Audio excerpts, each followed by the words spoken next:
What we request you to do is, once you make your pledge, to fill out the form that's included in your pack and provide all of the information. Now, is this from you personally or from your family?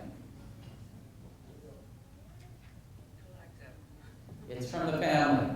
Okay. No, I ask because sometimes in our Muslim setting, sometimes the women will make a pledge or give a donation from the back in order to challenge their husband, who's usually sitting in the front. So I just wanted to check and be sure.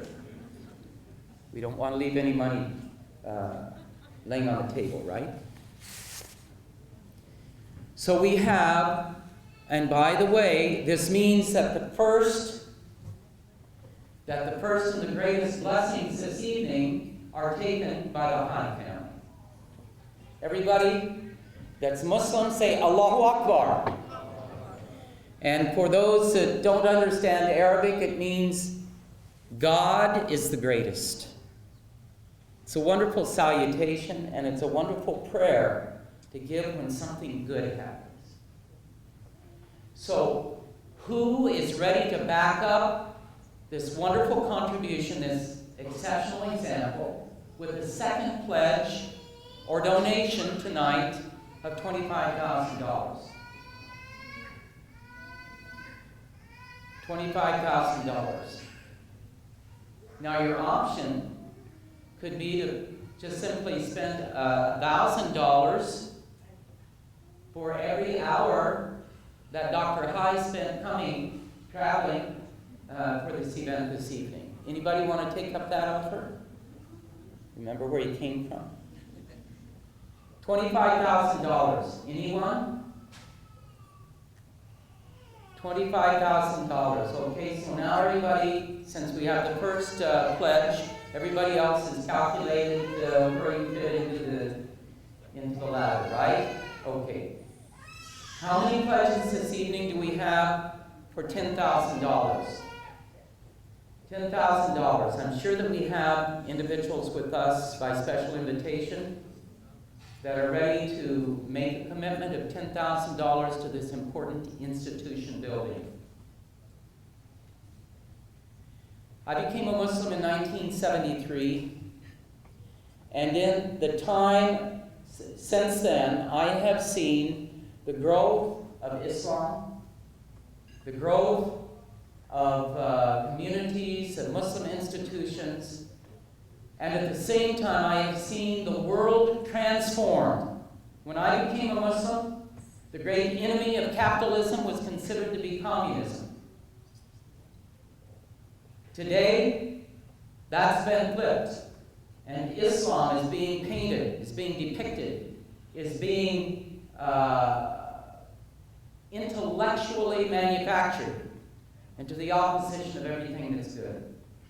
The answer to that kind of obscenity is knowledge, is relationship building, is people of faith with a spiritual center coming together to fight against darkness and evil and lies and corruption. In Arabic, the term is fitna, the confusion that results. So tonight, understand that that's what the investment is in. Surely we have those among us this evening that are ready to make an investment in $10,000, such a small amount, $10,000 to fight the darkness. When Imam Ahmed Sully was talking about the Blue Masjid, and he was talking about the windows that were included in this edifice that was considered an impossibility, a physical impossibility to do. In my mind, what I was thinking was that this program and this work, in fact, is putting windows into the lives of men and women and families here in the United States, so that the light of truth and the light of kindness, the light of honesty, the light of caring and compassion for one another, for our neighbors, so that that light could shine into this culture and this society. It happens with this kind of program. Anyone, $10,000. If not, we'll find our level, $5,000. Who is ready to pledge $5,000? We're really at the minimum level now. My backup is surviving.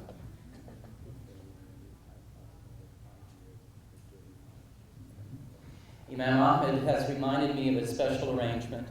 Anyone that makes a pledge tonight of $5,000 and that makes that pledge over to be paid over a period of 5 years. In other words, $5,000. Is that right? $5,000 for 5 years.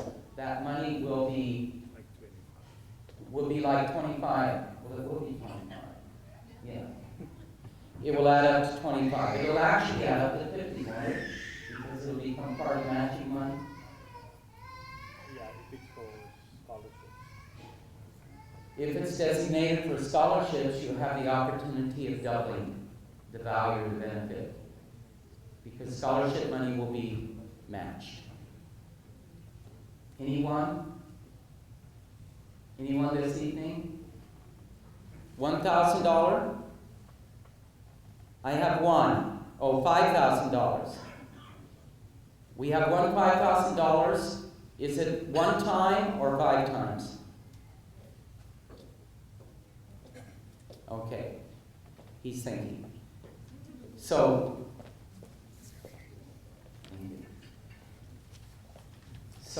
everyone say, God is the greatest. Come on, this is participation now, right? I'm working on translations. Okay, we're at $1,000. We need 1 or 2 people to help on this side. So if there are people who need a pen or just Ismail is the only one. Some of the young men, Samir and others, just go around the tables and pick up that. I think we can go from 5,000, just try it a little more, and then 2,000 and. Okay. So we're still at $5,000. The door is still open. $5,000.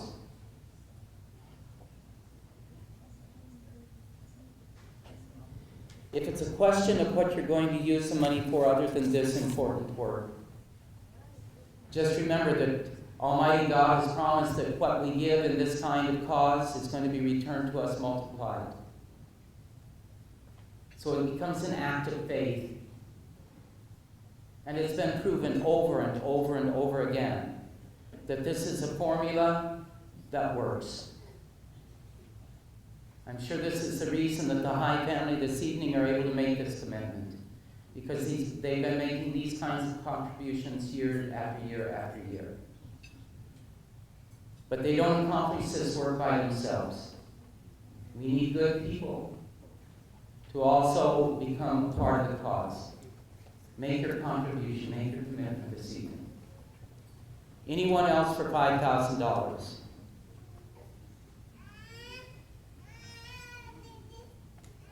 Anyone for $5,000? Okay.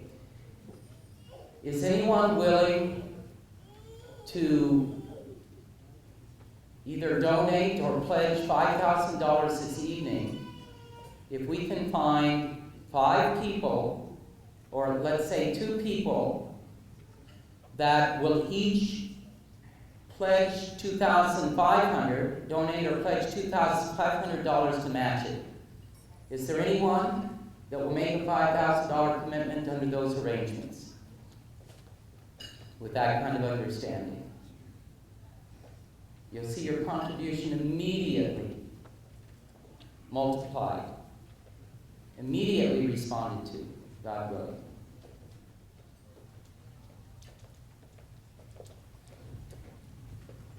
Rishi, can we announce? Sure. Yeah. We also have Rishi Narayan. He's pledged 5,000 for 5 years. That makes it 25,000 altogether. So, shukran, Rishi. Rishi just had a new boy his firstborn. His name is Dean. And Dean also gave $1,000 recently when he was only about 2 days old. Right? you, Rishi, and Rishi is also serving on the advisory board, Dean's advisory board. Everyone out here, you can break up those 5,000 monthly, and it's less painful. If you break up 2,000 monthly, it becomes, you know, you do the math, I'm a bit rusty. But you may have friends also that you know is going to be able to support the program over 5 years. This program is here to become a legacy. We're going to soon launch the $4 million project. I'm sure all of you came here, you heard the word fundraiser, and you really came to donate. It's just a matter of whether you want to give 10,000 instead of 5, or I'm sure you're going to surprise yourselves. Thank you. So everyone understood the offer of the Imam? Somebody's waving their hand. Okay, we have another pledge. We've had pledges coming in that I'm guessing are below the amounts that we're asking for. But do we have any more? Is there anyone else? And by the way, if you're shy or if it's a spiritual consideration that you don't want to announce your pledge, you may make an anonymous pledge or donation as well. And there is some teachings that indicate that that kind of giving or contribution is even more highly valued in the eyes of God than when it's announced. Anyone else at $2,500? As the Imam said, it can be broken down on a monthly basis. You can break it into any schedule of payments that is most comfortable for you. We have one. I'm not sure, sometimes people are asking for something to write on if they're making a pledge. Anyone else? $2,500. We have one in the back. So who will match the contribution, $2,500? Anyone else? I'm not sure if people are shy when I ask for give the takbir out or not.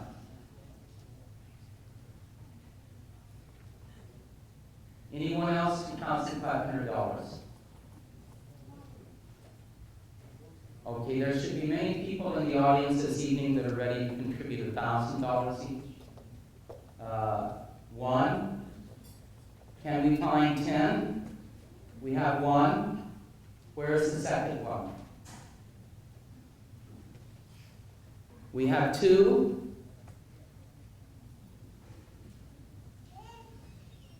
And this one was from a student. Do I see 3? Can we go to 10 very quickly? I think the time for breaking fast is coming. Do we have 3? $3,000 for this important cause. You've heard the vision presented this evening. You've seen an idea of what young people can do with strong education because they become passionate about what they're doing and they have the knowledge to use at the same time. Okay, Imam Ahmed is ready to make some announcements. There are a few people who are giving $2,500 over 5 years. We don't want to be announced. May Allah bless them, their family, give you good health, inshallah. We have Bilal Saeed. He wants to be a founder level, 5,000 for 5 years. So may Allah bless Bilal. We also have Farhan, who is still a student, who gave $200. Shukran Farhan. Farhan has given quite a bit before, so. We have Dr. Yusuf Sadiq, on the Ansar level, $1,000 for 5 years. Shukran. Then we have the Qurayshis. May Allah bless them all. $150. We have $500 from Brother Jamil Arif, shukran for that. May Allah bless your family and grant you happy homes and happy homes for all your children, inshallah. We have another, the patron level for Dr. Mahmoud and Sister Annette. May Allah bless them all. And we pray that all their friends will soon come in. One of our students, my son Muhammad Zakir, is putting in the sum of $1,000. So he's still studying. May Allah bless him for that. And Dr. Muhammad Bajwa and Naima Bibi Bajwa, $500. We have, that's the same. And please try to commit to 5 years. That really help. The father of Farhan, Dr. Majid Bati, $500. We have also, the same one there. Then we have Brother Zohair Osto. May Allah subhanahu wa ta'ala bless your family, inshallah. And all the new additions, $500. We have, that's the Osto family. Jamil and Razana Ahmed, another $500. So alhamdulillah, we have a lot of $500. We would like you to commit that for 5 years. Many of you are still capable of giving much more. We want everyone sitting here, student or non-student. This is a month of Ramadan. Everything is multiplied 70 times. And if you are very, very sincere, it will be multiplied 700 times. So please do not leave today without committing. We have 2 more minutes left. If there's anyone else who wants to, the Prophet, peace be with him, said, "As-sadaqa taruddul bala," that charity has a way of averting calamities. If you feel things are overwhelming in your life, this is actually the time to give charity, to avert those calamities. So please, all of us feel at some stage overwhelmed. Let us, Dr. Mahmoud, do you have something?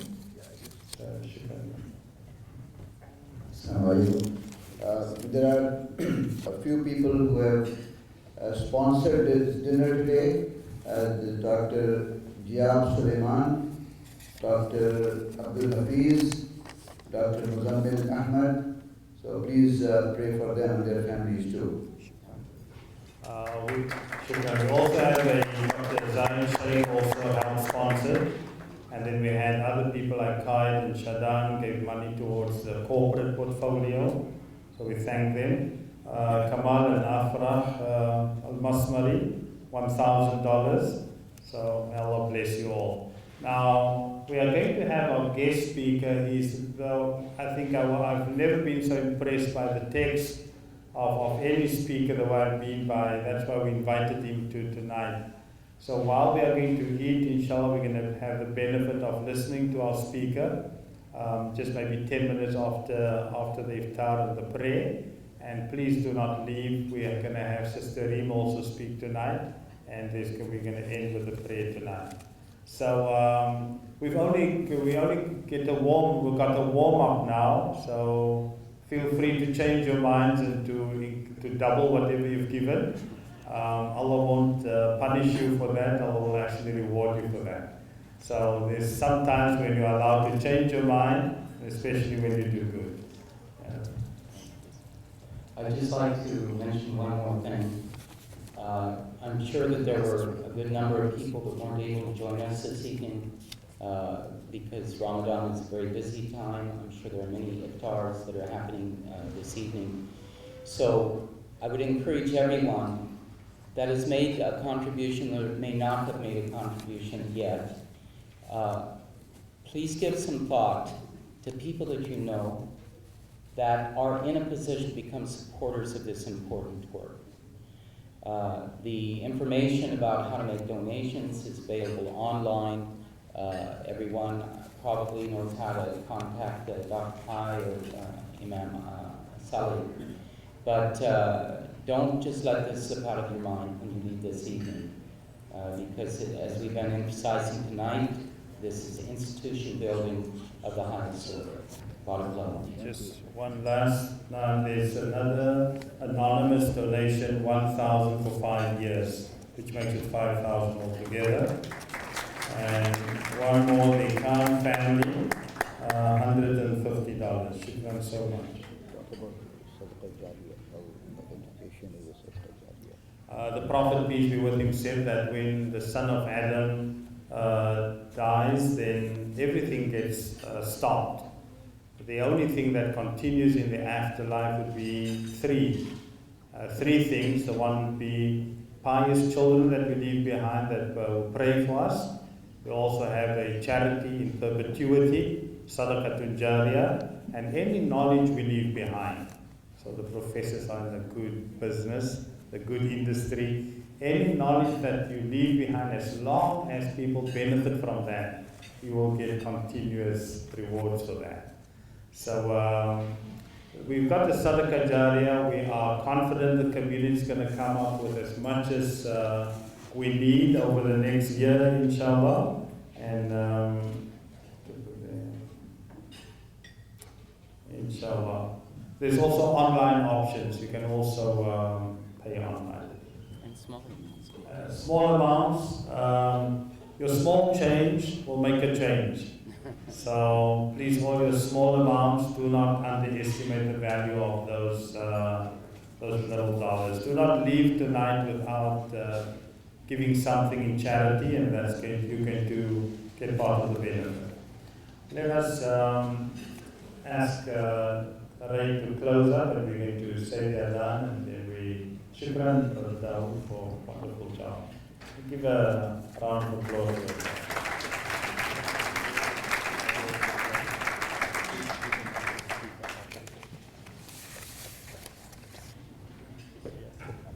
Samuel, where's Samuel? You're the president. We also need 10 people to sign up for the minor. Okay, can you organize that? We need someone to give the adhan, Samuel. Can you get someone to...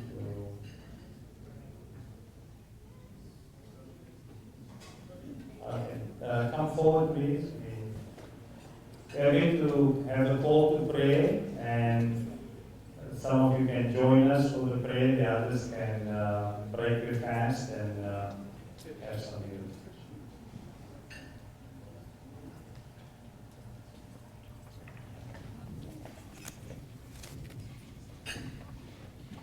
Allahu Akbar.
La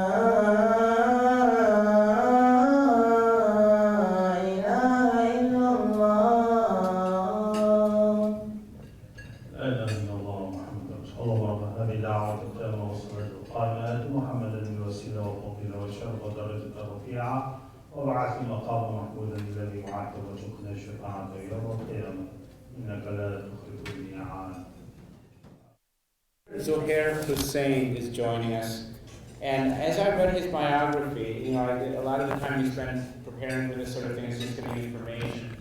What struck me is he is really the embodiment of a scholar teacher.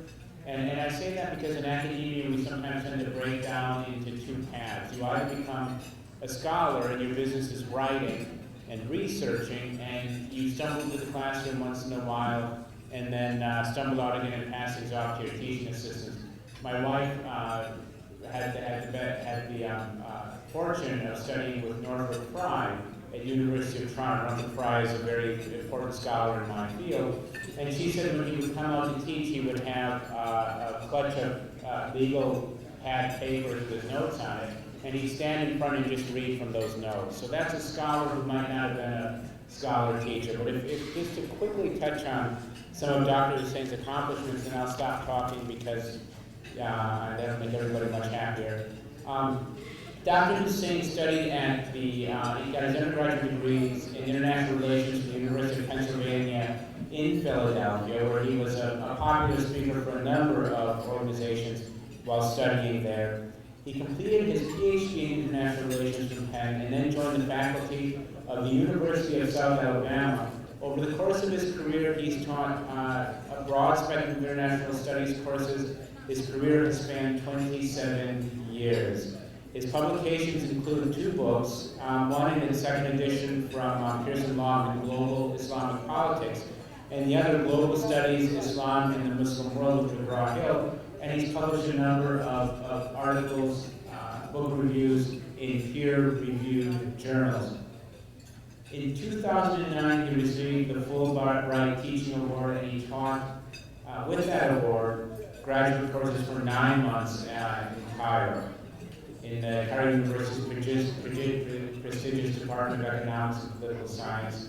And he's won a number of teaching awards, but there are 2 awards he's won relatively recently that I think really reinforce his standing as somebody who's both genuinely a scholar, genuinely a teacher. This last May, he was recognized as one of the 50 outstanding faculty members for teaching, research, and service in the 50-year history of the University of South Alabama. No small thing. And in 2012, he was recognized as the Scholar of the Year by the University of South Alabama chapter of the Phi Kappa Phi Honor Society, which is one of the oldest academic societies in America. So with that, let me welcome Dr. Husain up here. Thank you so much for joining us, for flying so far, and for giving up your dinner, or at least delaying it. I appreciate that. Thank you very much.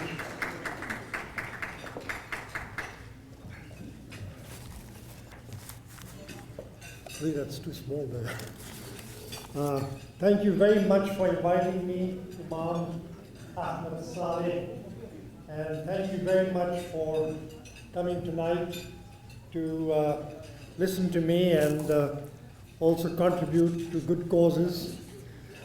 My presentation today will be on the 2 dominant faiths in Islam. Just like you have Catholicism and Protestantism, in Christianity you have Sunni and Shia Islam. And what I've done is compared the 2.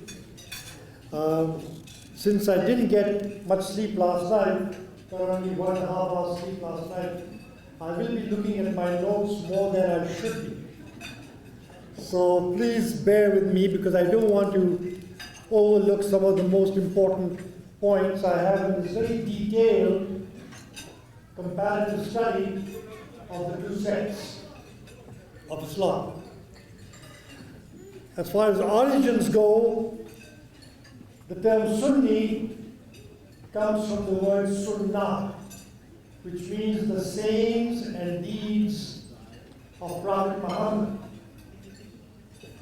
Now, since that term was already taken by one group, another group that supported Ali, they were called partisans of Ali, supporters of Ali, the group that supports Ali, or the party of Ali, they came up with the idea Shi'at-e-Ali, which in short is Shia.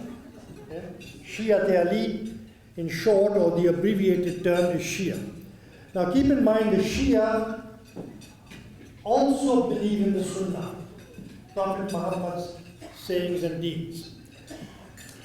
The big problem in Islam really was the problem of succession. Unlike Christianity, where Protestantism emerged 1500 years after the crucifixion, resurrection, and ascension of Jesus Christ, according to Christians, in Islam, the problem of succession arose immediately after Prophet Muhammad died. Only a day after Prophet Muhammad died, because there were major revolts in Arabia, and 13 tribal leaders, and of course, the most important Sahaba, Hazrat Abu Bakr, Hazrat Usman, Hazrat Umar, decided that they could not wait to bury Prophet Muhammad before they had a leader, at least an interim. So they met at a place called Saqifa, where they chose Abu Bakr to be the first Khalifa, which is the religio-political leader of the Muslim community, of the Muslim Ummah, the community of believers.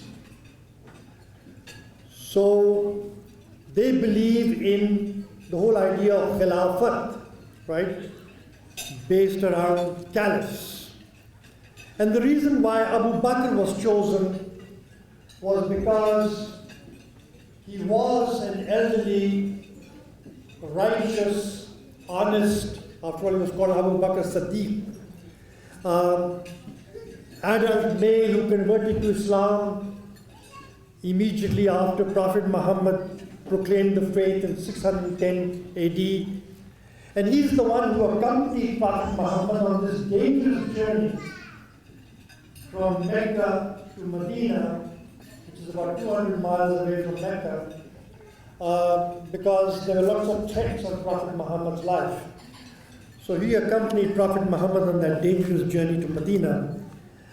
And the other important point, he was Prophet Muhammad's father-in-law. His daughter Aisha married the Prophet. And yes, she was about 12 years old, but the fact is, in those days, girls did get married relatively early. The Shia, on the other hand, believe that Ali should have been the first Imam, because they believe in the concept of Imamat. Once again, Imam means religio-political leader, but he happens to be from the Prophet's family. Keep in mind, according to Shias, Prophet Muhammad stopped on his journey between Mecca and Medina in a place called Home. And that is where he designated Ali, according to Shias, designated Ali as the first Imam of the Ummah, Islamic community. Ali was also a very righteous man, just like Hazrat Abu Bakr was a righteous person. Ali was a very righteous person, but he was also a very knowledgeable and wise person, and wrote several books, including the Nahjul Balagha, which is advice to rulers. Prophet Muhammad also, according to Shias, chose Ali because he was very courageous. He was the leader in many battles. The Battle of Uhud, the Battle of Badr, the Battle of Khandaq. He was the leader in many of the battles that the Muslims fought because they were under threat of extinction. So that's another reason. The other point is that Ali,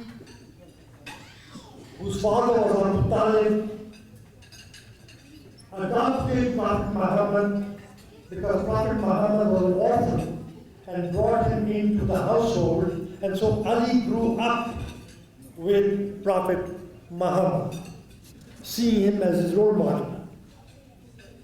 And the other point that the Shia made is Prophet Muhammad chose Ali to marry his cherished daughter Fatima from his first and most cherished wife, Khadija bint Khuwaylid. Although there were many suitors for her hand, he chose Ali because he thought Ali was the most worthy of being her husband. So the point that has to be raised here is there are two different points of view, right, as to who should have succeeded Prophet Muhammad. Prophet Muhammad was the last caliph. There was the last prophet. According to Muslims, he was the seal of the prophets, the last prophet. But Muslims needed a religious political leader, something like a pope, to be the head of the ummah, or the community of believers.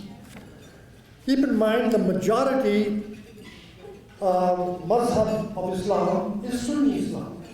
The majority of Muslims belong to Sunni Islam. Nearly 80 to 85%. If you are Sunni, it is 85%. If you are Shia, it is 80%. But the fact is 80 to 85%, or 1.6 billion people, out of 1.6 billion people, 1.3 billion people belong to Sunni Islam.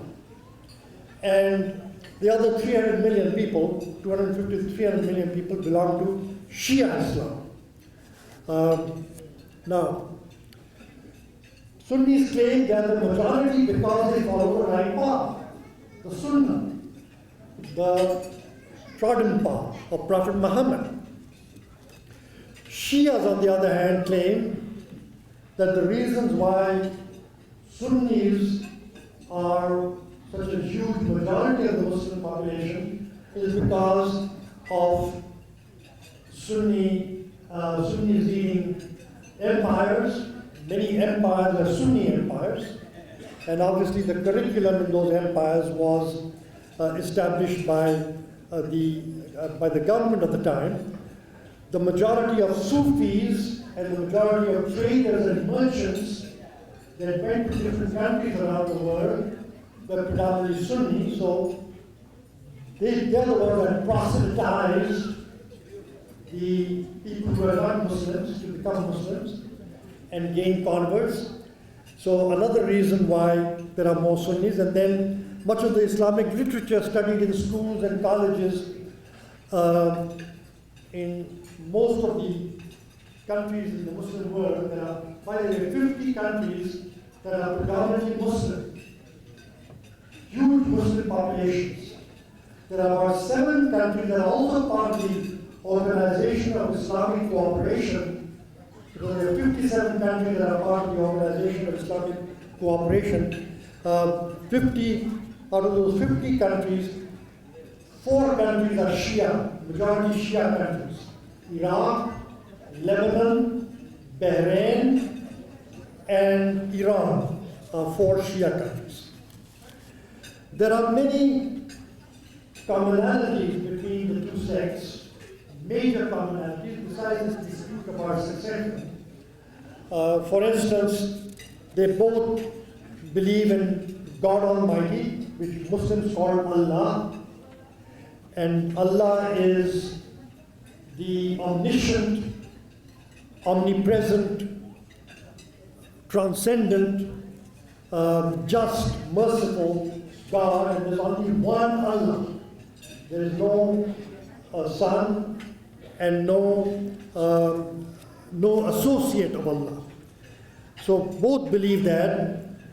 They both believe in the story of creation, that God created Adam and Eve at a particular point in time, at a definite point in time. They both believe in the concept of Iman, which is belief in one God, right? You say the Shahada. Belief in God's angels, because they are the ones that communicate between God and man. So you need angels for that purpose. The prophets got their messages from angels, like Angel Gabriel. God's prophets, both Sunnis and Shias believe in all the biblical prophets in the Old Testament. They also believe in Jesus in the New Testament. In fact, they believe in the Gospels of Jesus as well. So they believe in God's holy books, the scrolls that were given to Abraham, the Psalms that were given to David, the Torah that was given to Moses, and the Gospel that was given to Jesus, and of course the Quran to Muhammad. And they both believe in the Day of Judgment, that there will be a Day of Judgment after which people will go to heaven or hell, depending on their deeds, what they have done in this world. Both Sunnis and Shias believe in the 5 pillars of the faith. The Shahada, that is profession of the faith or declaration of the faith. The Salah or liturgical prayers that we just said. 5 liturgical prayers every day.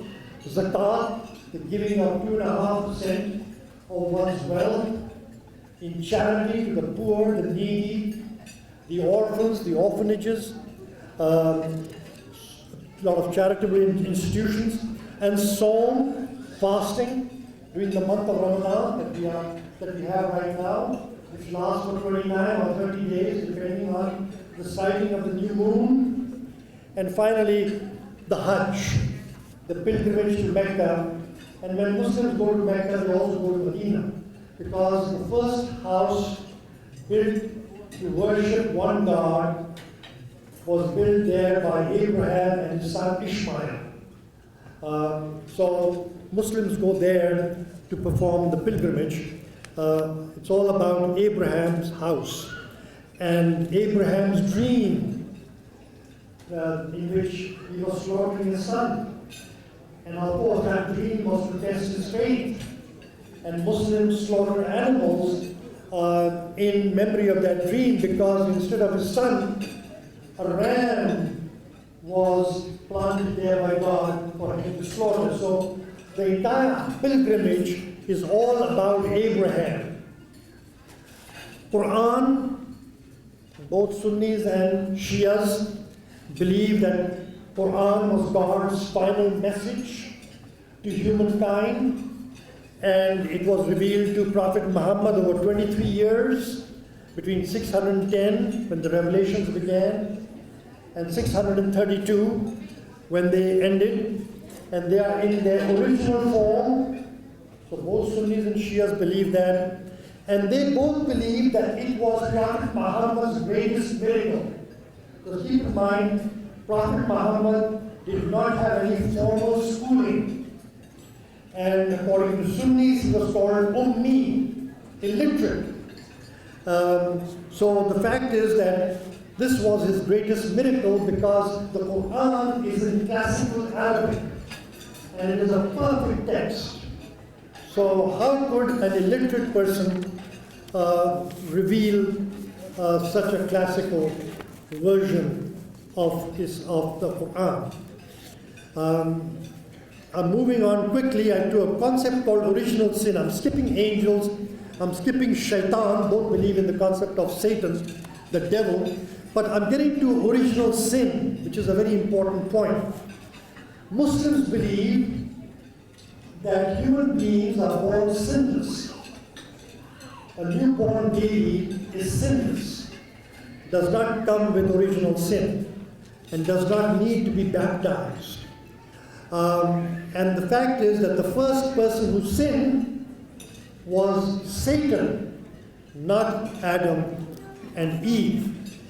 And they disagree with the Christian concept of original sin because of the fact that it's a concept that if Adam and Eve sinned, why should humanity have to pay for their sins?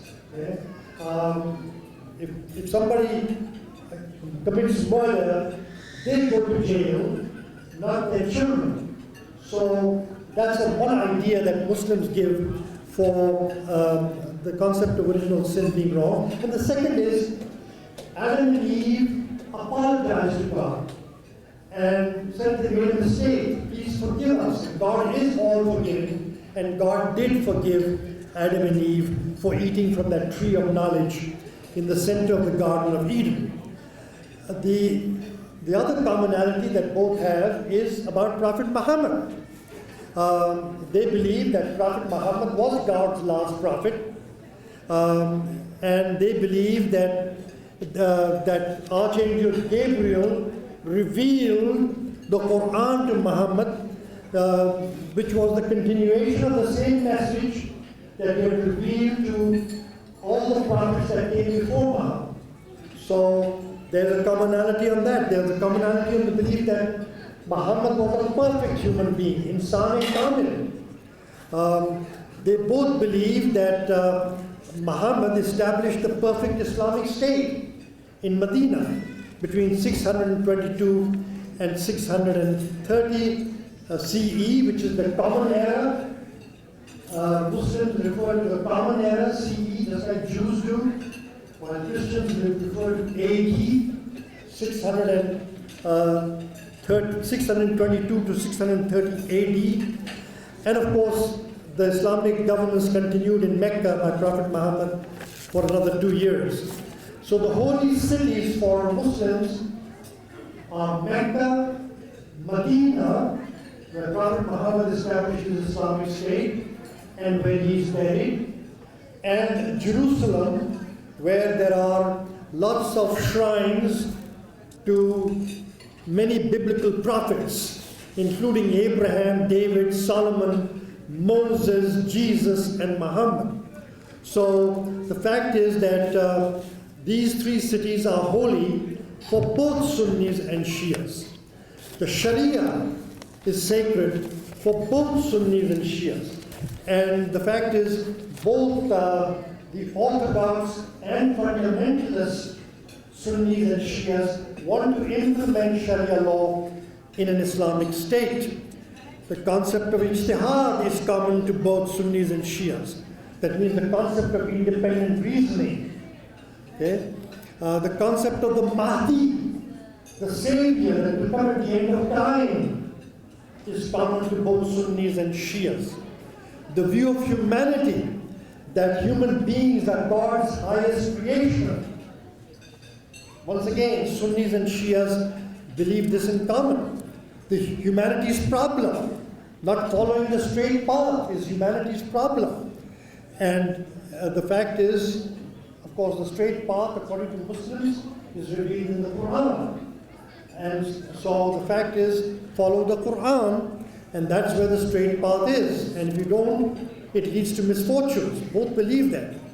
The sanctity of life, the idea that suicide is haram, is prohibited. You can't kill yourself. And also you shouldn't be killing other people, right? He who kills one person, it's as though he has killed all of humanity. And if you save one life, it is as though you have saved all of humanity. So there is this concept of the sanctity of life that is common to both Sunnis and Shias. The concept of jihad, and jihad has been distorted a lot in the West. It has been stereotyped in a negative way in the West. In Islam, jihad is a positive concept. There is the greater jihad and the lesser jihad. The greater jihad is the jihad al-nafs, the spiritual jihad, the non-violent jihad, of becoming a better human being, of perfecting yourself, of being a virtuous and righteous human being. And that's jihad-i-akbar, the greater jihad. And the lesser jihad is like just war. If someone attacks you, you have a right to defend yourself. Okay? If there's an aggressor aggressing against you, invading your homeland, you have a right to defend yourself. So it's like the concept of just war in Christianity, talked about by St. Augustine, discussed by St. Augustine. We move on from there to religion and politics. Both Orthodox and fundamentalist Sunnis and Shias believe that religion and politics are fused and should be fused, because in that way religion, which makes you a virtuous person, right? Politics is Machiavellian, politics is basically evil. And so religion is supposed to improve the way politics is played out. Unfortunately, that has not been the case. But that is what Orthodox and fundamentalist Sunnis and Shias believe, that if Islam is introduced into politics, politics will be cleaned up, it will become more virtuous. Masjids, both perform prayers in masjids. For instance, Salat al-Jummah is very common in both Sunni and Shia countries, as well as performed by both Sunnis and Shias, the Salat al-Jummah.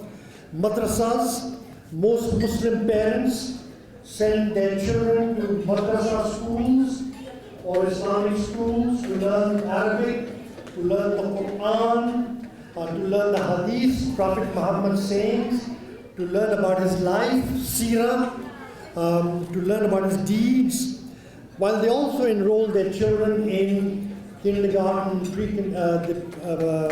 government-run and private-run schools to give them also a secular education. So they send them to madrasa schools as well as to government-run schools, especially in the early stages of their life. Now here are the differences, and some differences are prominent, but most are trivial, most are small, and they've emerged over the years because of the ulama who have introduced these new differences between the two major sects of Islam. One, the first major difference is, according to Sunnis, Prophet Muhammad was illiterate, ummi, whereas according to Shias, Prophet Muhammad did not have any formal education, but he had God-given intelligence, knowledge, wisdom. He had traveled widely, he had met many people, and he was a person who engaged in serious contemplation and meditation.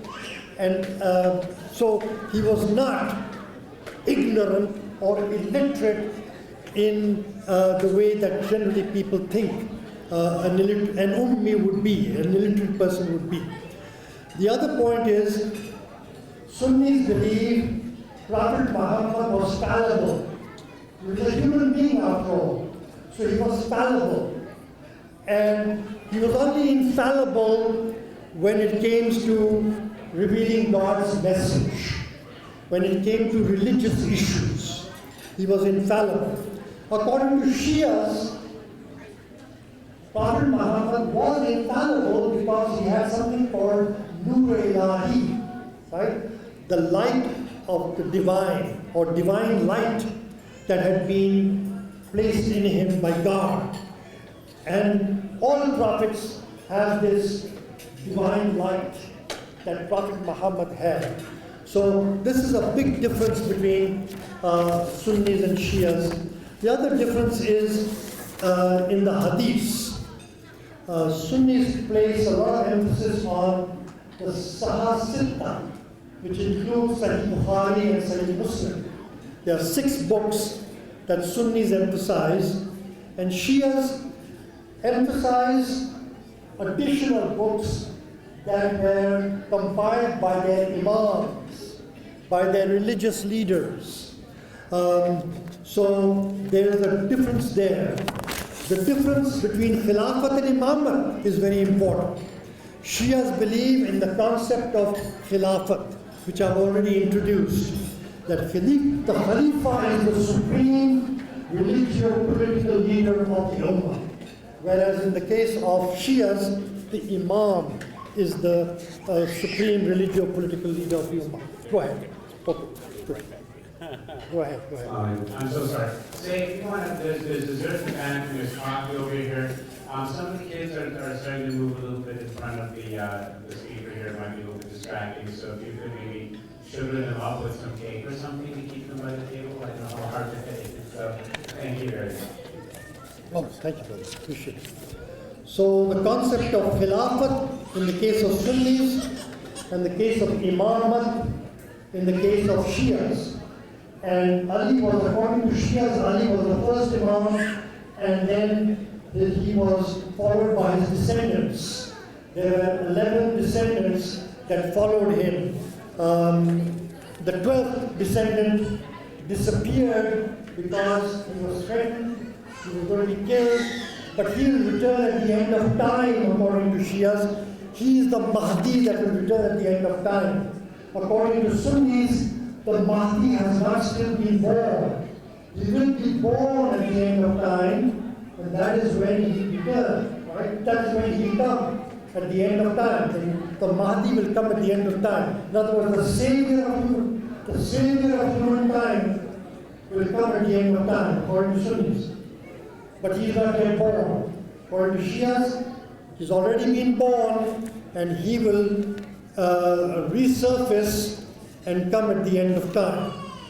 The Ahl Bayt, Sunnis respect the Ahl Bayt, the family of the Prophet. Shias adore the family of the Prophet and often sing their praises during majlises, especially during Muharram, which is the first month in the Islamic calendar. So you have Shias basically who are the lovers of the Ahl Bayt. Shiaism is the cornerstone of Shiaism, revolves around the Ahl Bayt. So there's a difference there between Sunnis and Shias.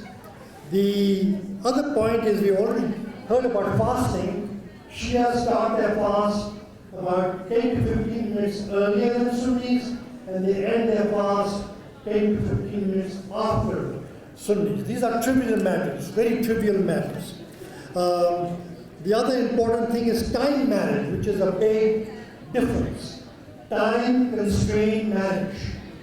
Sunnis believe that this Shia concept of time-constrained marriage, besides marriage, Shias believe in the concept of marriage too.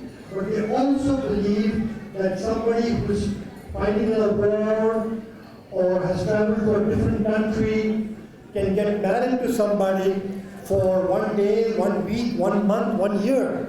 That's a time-constrained marriage called muta.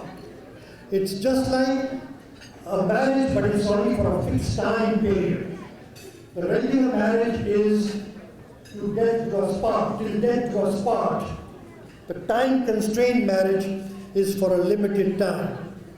The other difference is on inheritance, which is Sunnis believe that the girl should get half of what the boy gets. That's because she'll be marrying somebody and she'll get the other half of the person she marries. Shias believe that girls should get much more than half of the son, right? So the daughter should get much more than half that the son gets. So that's a big difference too. The concept of taqiyya is different. Right? Sunnis don't believe in the concept of taqiyya, that means concealing your faith, not disclosing your faith. Because Shias have been a minority in many empires, Islamic empires. They were a minority. And they were afraid of losing jobs or being killed. So they hid their Shia faith. And that is taqiyya, right? Concealment. So that Shias believe in that, but Sunnis don't believe in the concept of taqiyya. Shias go to Imam Badas, where they have alams, which are flags, Islamic flags. And They have majlises in these Imam Baras. Majlises are meetings about the Imams and about Prophet Muhammad. But majlises are very informative periods of time when children learn a lot about their religion. The other important difference is respect for Husain ibn Ali. Respect for Husain ibn Ali. Sunnis respect Husain ibn Ali. Husain was the son of Ali, the fourth caliph in the Khulafai Rashideen, the first four righteous caliphs, and so they respect Ali, but Shias revere Ali. They believe Ali is a great role model for them, and they follow Ali as their role model. As far as Umayyad caliphs, like Muawiyah ibn Sufyan and Yazid, these two caliphs in Sunni Islam are highly respected, but they are not respected in Shia Islam because they were responsible for the violent struggle against Ali in the Battle of Siffin. Muawiyah, the governor of Syria, was responsible for fighting Ali to take away his caliphate, and his son Yazid is also seen as a power-hungry tyrant who was responsible for Imam Husain's death. Ali's son was Imam Husain, younger son was Imam Husain, who was killed in the Battle of Karbala, which is commemorated by Shias with breast beating and self-flagellation. This is the first month in the Islamic calendar. So Husain is an extremely important personality in Shia Islam, and he is not as important in Sunni Islam. The other important difference is Shias make pilgrimages. Besides going to Mecca and Medina, Shias also go to Najaf and Karbala. Sunnis don't go to Najaf and Karbala, which are in Iraq. Okay? These are holy cities where in Najaf, Ali is buried. That is where Ali had his first Islamic state. Ali governed the Islamic state from Najaf. Husain is buried in Karbala. That is where he fought that battle, the battle against the Caliph Yazid, who sent 10,000 troops to kill Husain and his family if they did not do bayat or accept Yazid as the Caliph of Islam. And so Shias do make pilgrimages to Karbala and Najaf as well. And as far as religious traditions go, there is a difference as well. Okay? The Hanbali sect especially, and in particular Wahhabis, Salafis or Takfiris, condemn Shias for holding majlises for their imams, or meetings for their imams in which they glorify their imams, for wearing amulets to ward off evil, amulets that contain the Quran or verses from the Quran to protect them. They wear these amulets around their necks, for lighting candles and giving food to poor and needy people after visiting the graves of their relatives. Wahhabis or Salafis and Takfiris don't believe in visiting the graves of relatives. In fact, they believe there should be no marker where the relative is buried. Of course, Shias visit the tombs of the Ahlul Bayt, members of the Prophet's family, while Sunnis don't. They condemn this in the strongest possible terms. Sunnis do not accept the idea of pictures or photographs of Ali and Husain or the Battle of Karbala, whereas if you go to Shia countries, these pictures are freely distributed. Pictures of Ali and Husain are freely available, publicly available. There is also a big difference in the clerical establishment. The Sunni clerical establishment is not hierarchical, whereas the Shia clerical establishment is hierarchical, with the Ayatollahs at the top, the grand Ayatollahs at the very top. In the case of Iran, there's a supreme jurist at the top. His name is Ayatollah Ali Khamenei. He's the supreme jurist consort and the supreme leader of Iran. Sunnis don't believe in this idea of a hierarchically established church or Islamic state. Whereas the other important idea is Sunnis believe in the concept of taqleed, okay? And especially traditionalist Sunnis, the unquestioning or blind adherence or allegiance to a particular mazhab, whereas by and large Shias do not. So there are both commonalities and differences obviously between the two sects, but I believe there are many more commonalities between the two sects than the trivial differences between the two sects.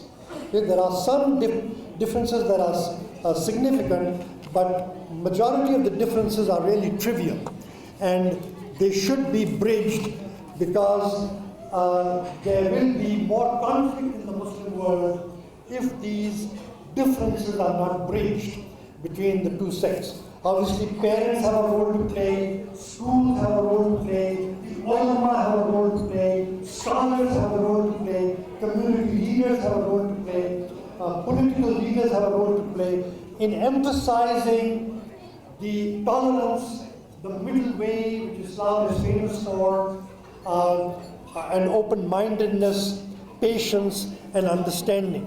So extremism is bad, right? Extremism, Islam believes, is bad and should be abhorred and should be kept away from, right? We should keep away from extremes. I also believe that the organization of Islamic cooperation, the 57-member organization which is called the Islamic Bloc, has a role to play in trying to bridge the divide between Sunnis and Shias. It will be a serious problem if this divide is not bridged. So I would welcome questions now from the audience about either Sunnis or Shias or about international events. And so please free to ask me questions on that subject.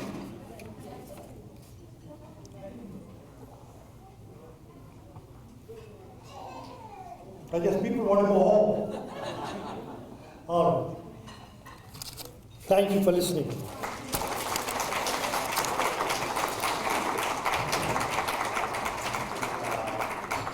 I just want to say something about Professor Zohair. I sent the comparison, the tables, to one of the great Shia scholars in our area, and he wanted to know from me, is he Shia or is he Sunni? We couldn't make out whether you're Shia or Sunni, and I think that's a great gift to have. Shukran. Shukran for Dr.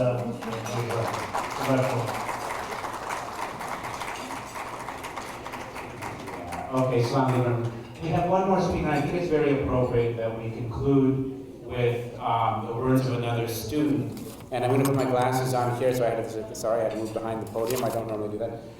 Reem Abu Sabra is a PhD student at Wayne State University in the Department of Political Science. Imam Saleh mentioned her earlier. She holds 2 master's degrees, one in political science, one in Arabic and Near Eastern studies. And she's also certified to teach Tajweed from Syria. So it's a wonderful, rich combination of sort of traditional classical training and academic training. So I very much like to welcome her up. Oh, she and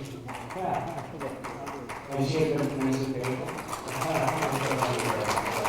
We want to give a lady the last word. Assalamualaikum. Good evening, and hopefully you'll get to go home soon. I know that look is in everyone's eyes.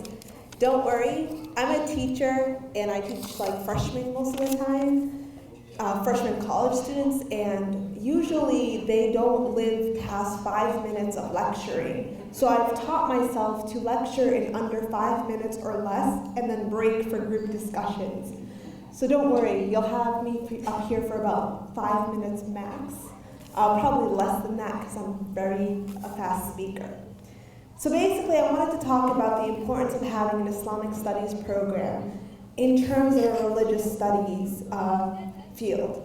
The field of religious studies is part and parcel of any viable, well-rounded liberal arts program.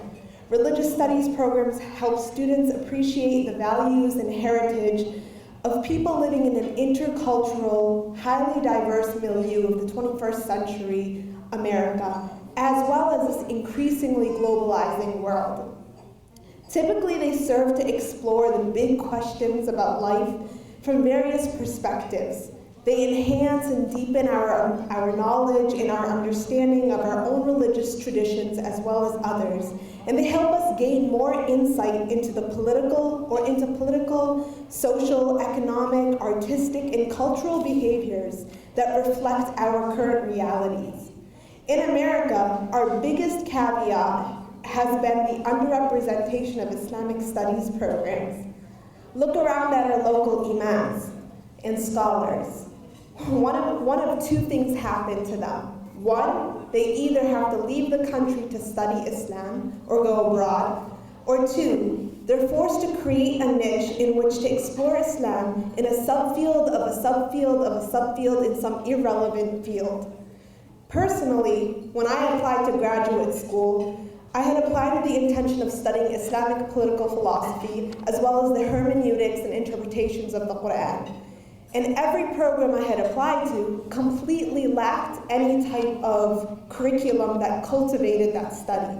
Like many others, I was forced to marry my love of political theory with my Near Eastern Studies program as a substitute for Islamic and religious studies, allowing me to come up with a project that walked both worlds but fulfilled neither. However, it doesn't have to be that way. What is unique in this area is that the University of Detroit Mercy is actively seeking out our community to promote an Islamic studies curriculum. They've reached out to our community, sought counsel with our imams, scholars, and our opinion leaders to make this a reality. So along with your efforts and alongside of the religious studies programs at U of D, we can bridge the gap that we feel here in Detroit when it comes to Islamic studies. We can help students attain understanding, insight, reflection, and knowledge about both Islam as well as other religious studies and other religious traditions. As a student beginning over 10 years ago, I desperately wanted such an avenue. And as a professor currently, I applaud and support such efforts and pray that they will succeed. I thank you for your attendance and your willingness to support such a cause that is pivotal and undeniably important for our academia in this world. Jazakumullah khairan. Thank you for sticking it out for the night, and have a good evening.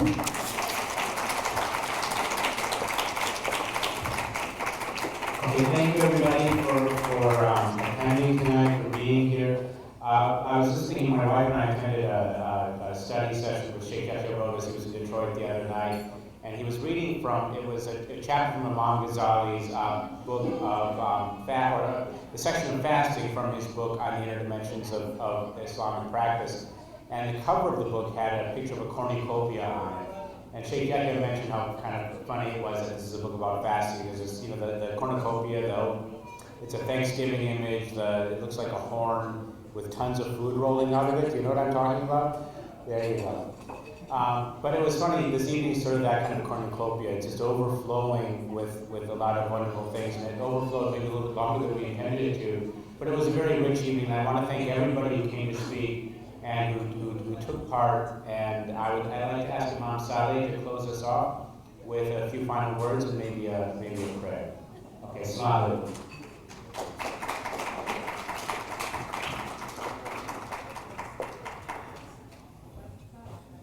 I just want to thank especially the administration from the university for their patience and sitting through an event where many people were just disappearing in the background or not paying attention. But to the keynote, we'd like to apologize. Just because of the nature of the timing that was so delayed, we had to do the fundraising before Iftar. So, but thank you for all your effort, and may God bless you in whatever you are doing. To all those who have donated, this is only the beginning. We're going to start our campaign very aggressively. Campaign for $4 million or Rishi, 6 million, right? So Rishi is going to be our campaign manager, inshallah. Disappointing you tonight. So thank you so much for everything, and may God bless you, and we pray that the program will grow from strength to strength. We will say a final prayer in Arabic. ربنا تقبل منا إنك أنت السميع العليم وتب علينا إنك أنت التواب الرحيم اللهم افتح لنا بالخير واختم لنا بالخير واجعل واكب أمورنا بالخير بيدك الخير والعافية إنك على كل شيء قدير دعوهم فيها سبحانك اللهم وتحية فيها السلام وآخر دعوانا الحمد لله رب العالمين. Thank you so much.